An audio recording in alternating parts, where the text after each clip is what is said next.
प्रेरणा हमें छोड़ के चली गई थी। मैंने सिर्फ अपनी अय्याशी में उड़ाया। मिश्रा जी की लड़की, एंटरप्रेन्योरशिप ब्ला ब्ला ब्ला, मोटिवेशन ब्ला ब्ला ब्ला। आपका बहुत बहुत स्वागत है हमारी पॉडकास्ट पर। एंटरप्रेन्योरशिप ब्ला ब्ला ब्ला, मोटिवेशन ब्ला ब्ला ब्ला ब्ला। कंपनी खोली है, इसमें आप क्या प्रॉब्लम सॉल्व करना चाह रहे हैं? बहुत प्रॉब्लम है। जैसे हमारे क्लाइंट का लैपटॉप नहीं खुल रहा था। क्यों नहीं खुल रहा था? हम गए, हमने उनका लैपटॉप खोला। अच्छा, तो आप उनके घर गए? पर्सनली उनसे मिलते हैं, उनकी जीवन शैली के बारे में पता होता है, सब जानना होता है क्लाइंट के बारे में। आपकी ये जो जर्नी रही है, ये बहुत सारे लोगों के लिए प्रेरणादायक रही है। प्रेरणा हमें छोड़ के चली गई थी। वो लोवेस्ट पॉइंट था हमारा। कि आप किसी लड़की की बात कर रहे हैं? आप लड़की की बारे बात नहीं कर रहे थे? हाँ, प्रेरणा हमारी गहरी मित्र रह चुकी है। तो रोशनी के साथ आपके किस तरह के संबंध थे? हमें लगता है फाउंडर से उसकी इक्विटी और उसके संबंध दोनों ही नहीं पूछे जाने चाहिए।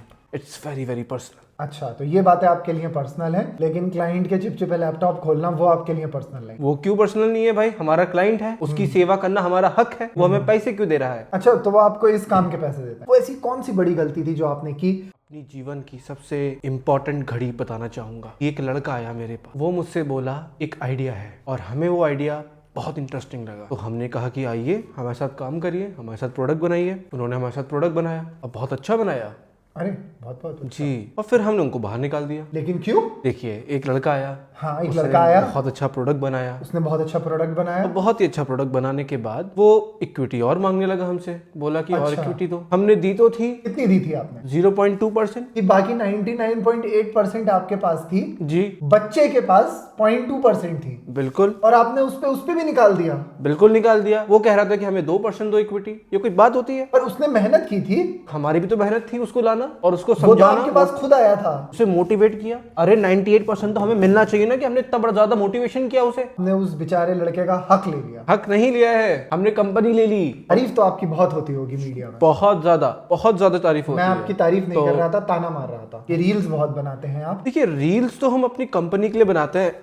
तो कंपनी हम ही तो हैं। हमने सुना है कि आप अपने आप को कहते हैं सेल्फ मेड, लेकिन पढ़ने में आता है कि आपने कई जगह से इन्वेस्टमेंट उठाई है। आपके पीछे बहुत लंबी चौड़ी फैमिली बैकिंग है जिन्होंने आपको सपोर्ट करा है। नहीं, देखिए, ये सब अफवाहें तो हमारे बारे में उड़ती रहती हैं। देखिए, अब मुझे बताइए, अगर मेरी फैमिली है, वो मुझे खुद जबरदस्ती पैसे दे देते रहते हैं। जबरदस्ती जेब में डाल देते हैं। मैं मना करता हूँ कि अरे नहीं, इसकी जरूरत नहीं है। अरे नहीं, इसकी जरूरत नहीं है, लेकिन अच्छा, जबरदस्ती डाल देते हैं। और इन्वेस्टर सेट की चलो हम इन्वेस्ट कर देते हैं। अच्छा। मैंने कहा कि अरे नहीं रहने दीजिए। मैंने वो समझाया, लेकिन वो समझे ही नहीं। वो कह रहे नहीं हम तो अच्छा, वो आपके पीछे भाग रहे थे? हाँ, वो हमारे पीछे भागते रहते हैं। अच्छा।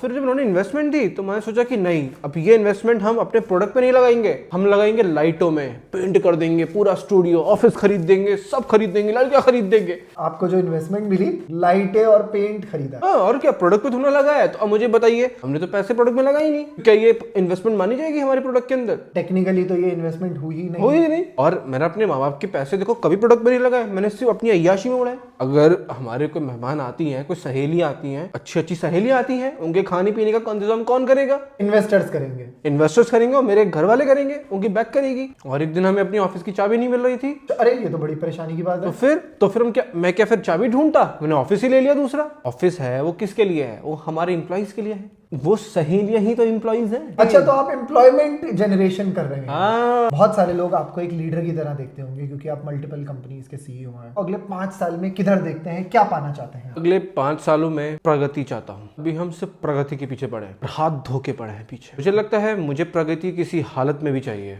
और मैं उसको पाने के लिए कुछ भी करूंगा। 3 गलियां छोड़ के रहती है, मेरा रिप्लाई नहीं करती, मेरा फोन नहीं उठाती, एक सेकंड। कोशिश कर रहा हूँ। प्रगति मतलब आगे बढ़ना? नहीं, प्रगति तो मेरी क्रश है, अभी मैं पाना चाहता हूँ। कौन सी प्रगति की बात कर रहे हैं आप? अरे हमारी सहेली पुरानी वाली, वो हमारी क्रश है अब। मिश्रा जी की लड़की? मिश्रा जी की लड़की, बिल्कुल सही। उसको तो हम भी पाना चाहते हैं। खबरदार, वो हमारी प्रगति हर किसी की जिंदगी में नहीं आती, आपको ये समझना होगा। आपके साथ आज कॉन्वर्सेशन में हमें बहुत मजा आया। शुक्रिया। और हम आपके लिए दुआ करेंगे कि आपको प्रगति के अलावा सब कुछ मिले। दोस्तों, देखते रहिए इसी तरीके से हमारा पॉडकास्ट। मिलते हैं अगले एपिसोड में, तब तक के लिए शब्बा खैर।